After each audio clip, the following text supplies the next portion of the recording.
오늘 우리 단기 선교팀 파송 예배를 드리는데 17명만 주인공 같아서 좀 소외될 것 같아요. 여러분 옆에 분에게 이렇게 인사하겠습니다. 당신도 보내는 선교사입니다. 이렇게 인사하겠습니다. 당신도 보내는 선교사입니다. 네, 여러분도 보내는 선교사입니다.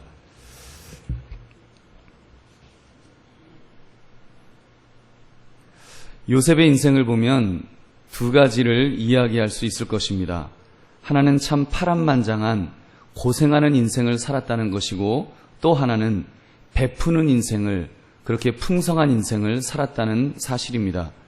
요셉이 겪었던 이 두 가지 특징은 서로 상극과 같은 것이다 라고 말할 수 있을 것입니다.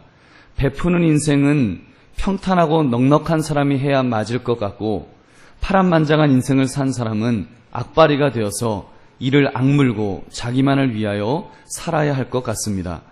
그런데 희한하게도 요셉에게는 이 양극단이 동시에 공존하고 있습니다. 마치 얼음과 불이 함께 공존하는 것 같다는 말입니다. 그런데 그런 중에도 요셉의 마지막을 보면 베푸는 삶이 주를 이루게 됩니다. 사랑을 베풀고 긍휼을 베풀고 축복을 베푸는 삶, 이것이 바로 요셉의 인생입니다. 무엇이 요셉을 그렇게 만들어 주었는지 우리가 살피심으로 우리도 요셉이 경험한 은혜 속에서 베푸는 삶을 살아가시는 저와 여러분 되시기를 주님의 이름으로 축원합니다. 여러분이 잘 아시는 대로 요셉은 참 파란만장하고 기구한 인생을 살았습니다. 그는 태어날 때부터 배다른 형들이 10명이나 있었고 친엄마가 아닌 다른 엄마들이 3명이나 더 있었습니다. 그나마 친엄마는 동생 베냐민을 낳다가 일찍 돌아가셨습니다. 나름 아버지의 사랑을 받는다고 받았지만 집안에서는 늘 요즘 말로 하면 왕따였을 것입니다. 형들은 늘 그를 미워했고 오며 가며 쿡쿡 이렇게 쥐어박았을 것입니다. 이렇게 그렇다고 요셉을 보호해줄 듬직한 친형이 있었던 것도 아닙니다. 결국 형들에 의해서 애굽의 노예로 팔려갔습니다. 인복이 없어도 그렇게 없는지 주인 보디발의 집에서 거기서 누명을 또 써서 감옥에 갇히는 신세가 되었습니다. 감옥에서도 열심히 살아서 인정을 받았는데 결국은 잊혀진 존재로 만 2년을 또 그렇게 지내야 했던 것입니다. 인간적인 측면에서 그런 어려움이 있었지만 또 다른 측면, 즉 하나님의 편에서 보면 하나님의 놀라운 복을 받는 인생을 요셉은 살았습니다. 바로 왕이 꿈을 꾸었을 때 아무도 해석해 줄 사람이 없는 중에 요셉이 그 꿈을 해석할 기회를 얻게 되었습니다. 그가 하나님을 의지하여 꿈을 해석해 주었을 때 바로 왕은 그를 애굽의 총리로 세워주었습니다. 왜요? 그의 꿈 해석대로 앞으로 있을 7년 풍년과 7년 흉년을 잘 예비할 자가 필요했기 때문입니다. 요셉이 얼마나 지혜로웠는지 애굽뿐 아니라 그 고대 근동의 사람들을 모두 먹여 살릴 수 있는 축복의 통로가 되었습니다. 그러는 중에 원수는 외나무 아래에서 만난다고 형들이 자기 발로 요셉을 찾아오지요. 먹을 식량을 사고 싶다는 것입니다. 동생 요셉이 애굽의 총리가 되었다는 것은 꿈에도 상상하지 못한 형들은 전혀 눈치를 못 챘습니다. 그때 요셉이 한 행동을 보십시오. 그는 복수하지 않았습니다. 하나님의 심정으로 그는 그 형들이 스스로 죄악을 깨달을 수 있도록 기다려주고 암시를 주면서 그렇게 가르치려고 했습니다. 결국은 이제 아버지 야곱까지 모시고 오라 하여 함께 살게 된 것이 요셉의 인생입니다. 지금으로 말하면 요즘 시대로 말하면 요즘은 미국 경제가 많이 어렵습니다만 한때 미국은 굉장히 부자 나라였고 또 우리나라는 굉장히 어려웠던 시절이 있었습니다. 그때 형제 하나가 미국에 가면 온 형제들을, 가족들을 다 이렇게 형제 초청해서 미국으로 들여오곤 하곤 했었습니다.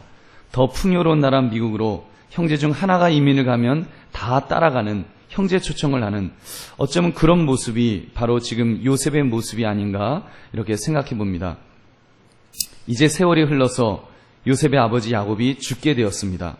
그때 야곱이 아들들을 불러 모으고 그들에게 지금 해주는 축복 기도의 내용이 오늘 본문의 내용입니다. 요셉을 향해 예언처럼 주어졌던 말씀들을 우리 한번 같이 읽어보겠습니다. 22절부터 24절까지 우리 함께 읽겠습니다. 시작. 요셉은 무성한 가지 곧 샘 곁에 무성한 가지라. 그 가지가 담을 넘었도다. 활 쏘는 자가 그를 학대하며 적개심을 가지고 그를 쏘았으나 요셉의 활은 도리어 굳세며 그의 팔은 힘이 있으니 이는 야곱의 전능자 이스라엘의 반석인 목자의 손을 힘입음이라. 아멘. 여러분, 요셉의 인생이 얼마나 멋있습니까? 활 쏘는 자가 그를 학대하며 적개심을 가지고 그를 쏘았다고 그랬습니다. 그렇잖아요. 조금 전 말씀드린 대로 참 미움도 많이 받고 어려움도 많이 겪었습니다. 그러나 그는 늘 하나님을 의지하였습니다. 하나님만을 붙들었습니다. 이것을 지금 그 예언 기도는 이렇게 표현하고 있습니다. 그는 샘 곁에 무성한 가지다. 샘 곁에 있는, 그 샘이 있는 곳에, 물이 있는 곳에 심겨져 있는 가지라고 말씀합니다. 시편 1편은 이렇게 표현하잖아요. 시냇가에 심은 나무, 시냇가에 심은 나무가 시절을 따라 과실을 맺는 것처럼 그런 아주 그 샘 곁에 있는 그런 나무라고, 그 가지라고 표현하고 있습니다. 다시 말하면 요셉은 하나님만을 늘 의지했다는 것입니다. 그럴 때 이스라엘의 반석이신 전능자 하나님께서 그의 강한 팔로 그를 붙들어 주셨습니다. 결국 그의 인생은 무성한 가지가 되어서, 샘 곁에 무성한 가지가 되어서 그 가지가 담을 넘게 된 줄로 믿습니다. 사랑하는 성도들이여, 오늘 이 말씀이 저와 여러분에게 도전이 되었으면 좋겠습니다. 특별히 그 가지가 담을 넘었다는 말씀에 도전이 있었으면 좋겠습니다. 요셉의 인생이 얼마나 멋있습니까? 그는 고생하였으나 그가 샘 곁의 가지처럼 무한하신 하나님의 능력을 구할 때 풍성한 가지가 되었습니다. 여기서 가지가 담을 넘었다는 말은 그냥 잎사귀만 무성하다는 말씀이 아닙니다. 열매가 풍성하게 맺혀졌다는 말입니다. 어렸을 때 저희 집 옆집에 대추나무가 있었는데 얼마나 크던지요. 그 큰 가지가 저희 집 담을 넘어왔습니다. 덕분에 저도 심심찮게 아주 그 대추 맛을 볼 수가 있었습니다. 개인적으로 회개는 따로 했겠습니다만, 하여튼 그런 말씀을 하는 것입니다. 요셉은 자기만 먹고 산 것이 아니라 베푸는 삶을 살았음을 말씀하고 있습니다. 결국 그를 통해 얼마나 큰 일을 이루어냅니까? 요셉은요, 형들을 용서하였습니다. 형들뿐 아니라 그의 아버지 야곱까지 기근으로 인해서 온 문중이 굶어 죽을 형편이었을 때 요셉 덕분에 살게 되었습니다. 야곱의 집안이 제법 식솔들이 있었습니다. 그런데 요셉이 애굽의 총리였기 때문에 더구나 그가 7년 흉년을 잘 준비해서 7년 흉년을 너무도 지혜롭게 넘기고 있었기 때문에 바로 왕은 요셉을 인정해 주었습니다. 요셉의 가족들이 살 수 있도록 고센 땅을 하사하였습니다. 그 덕에 요셉의 형들, 요셉의 아버지, 심지어 요셉의 동생 베냐민까지 편안하게 7년 기근을 넘길 수 있었고, 또 그 좋은 애굽 땅에서 오랫동안 정착하며 살 수 있게 된 줄로 믿습니다. 여러분, 그뿐인가요? 애굽 사람들 모두가 요셉이 아니었으면 다 굶어 죽었을지도 모릅니다. 그런데 그가 하나님께서 주신 지혜를 가지고, 통찰력을 가지고 7년 풍년을 잘 준비하고 잘 관리했기 때문에 모두가 살 수 있었습니다. 그 증거를 보면 애굽 사람들이 먹을 것이 없어서 토지를 요셉에게 다 팝니다. 그리고 이제 식량을 얻게 됩니다. 결국 바로왕의 소유가 되긴 했지만 아무튼 그 덕에 생명을 보존할 수 있었습니다. 그리고 여러분, 궁극적으로는 이 요셉은 오실 메시아의 예표가 되고 있습니다. 무슨 예표입니까? 무슨 예고편입니까? 예수 그리스도, 우리를 죄에서 구원하기 위하여 오신 예수님의 예표가 되었습니다. 기근에서 구원해준 그 구원자의 모습 말입니다. 형들은 원수였습니다. 정말로 죽여도 시원치 않은 그런 원수였는데 그 형들을 다 용서해 줍니다. 먹을 것을 줍니다. 거두어 줍니다. 그리고 그들이 살 수 있는 땅까지 주면서 그들을 긍휼히 여기며 용서해 준 구원자의 모습을 보여주는 것입니다. 여러분, 예수님의 사랑이 그런 사랑 아닌가요? 우리가 하나님과 원수되었을 때, 우리가 하나님을 대적하였을 때 우리 하나님의 아들 예수 그리스도께서 우리를 위하여 죽으시지 않으셨습니까? 우리에게 피를 다 흘리시기까지 우리를 구원하신 그 놀라운 은혜, 화목제물이 되신 그 은혜를 우리는 바라봅니다. 여러분, 요셉이 바로 그런 그림을, 그 예수님의 모습을 미리 보여주고 있는 것입니다. 여러분, 이 요셉의 인생, 그래서 참 멋있습니다. 하나님께로부터 받은 복과 성공을 자신의 한을 풀고 분풀이하는 데 사용하지 않고 나누는데, 베푸는데, 사랑을 전하는데 사용했던 것입니다. 여러분, 얼마나 멋집니까? 저는 이 창세기 49장을 읽으면서 요셉의 인생이야말로 참 멋있다는 생각을 합니다. 그렇게 사랑을 베풀며 살 수 있다면 얼마나 좋을까? 전혀 사랑을 베풀 수 없는 환경에서 자랐음에도 불구하고 어떻게 그러한 사랑을 베푸는 사람이 될 수 있었을까요? 오늘 주보 칼럼에 썼습니다만 사람은 사랑한 만큼 산다는 시가 제 마음에 도전을 주었습니다. 제가 한번 읽어드리겠습니다. 사람은 사랑한 만큼 산다. 저 향기로운 꽃들은 사랑한 만큼 산다. 저 아름다운 목소리의 새들을 사랑한 만큼 산다. 숲을 온통 싱그러움으로 만드는 나무들은 사랑한 만큼 산다. 사람은 사랑한 만큼 산다. 이글거리는 붉은 태양을 사랑한 만큼 산다. 외로움에 젖은 낮달을 사랑한 만큼 산다. 밤하늘의 별들을 사랑한 만큼 산다. 사람은 사랑한 만큼 산다. 홀로 저문 길을 아스라이 걸어가는 봄, 여름, 가을, 겨울의 나그네를 사랑한 만큼 산다. 예기치 않은 운명에 몸부림치는 생애를 사랑한 만큼 산다. 사람은 그 무언가를 사랑한 부피와 넓이와 깊이만큼 산다. 그만큼이 인생이다. 아멘 할 필요는 없으시고요. 물론 여러분, 시인이 말하는 것처럼 무조건 사랑한 만큼 산 것이 인생이라고 받아들이기에는 사실 성경적으로 좀 문제가 있습니다만, 인생을 참되게 사는 것이 무엇인가를 생각하게 만들어주는 의미심장한 시임에는 틀림없습니다. 여러분, 요셉을 볼 때 요셉이 얼마나 반짝거립니까? 다른 형들에 비해서 얼마나 반짝거려요. 다른 형들은 자기들을 위해서만 살았습니다. 그런데 유일하게도 요셉은 그 가지가 담을 넘었다라고 말을 합니다. 베풀었습니다. 나누었습니다. 용서하였습니다. 하나로 품어주었습니다. 얼마나 아름다운 모습입니까? 얼마나 멋진 모습입니까? 우리의 인생도 이렇게 되어야 하지 않을까요? 우리가 하나님 앞에 섰을 때 하나님을 사랑했던 부피와 넓이와 깊이만큼만 우리 하나님 앞에 남지 않을까요? 하나님 보시기에 그냥 우리가 세상을 사랑하고 자기만을 사랑하며 이기적인 사랑으로 살았던 인생도 똑같이 인정을 받을 수 있는 것은 아니지 않겠습니까? 여러분, 저는 사랑한 만큼 산다는 이 말을 생각할 때 우리가 전도하고 선교하는 것이 얼마나 귀한 것인지를 다시 한번 깨닫게 됩니다. 누군가 우리 민족을 사랑해 주었기 때문에 복음을 받게 되었습니다. 그 사랑이 얼마나 진하였으면 토마스 선교사와 같은 분은 자기 아내의 생명을 바치고 심지어 자기의 목숨을 바치기까지 그렇게 사랑을 베풀어 주었을까요?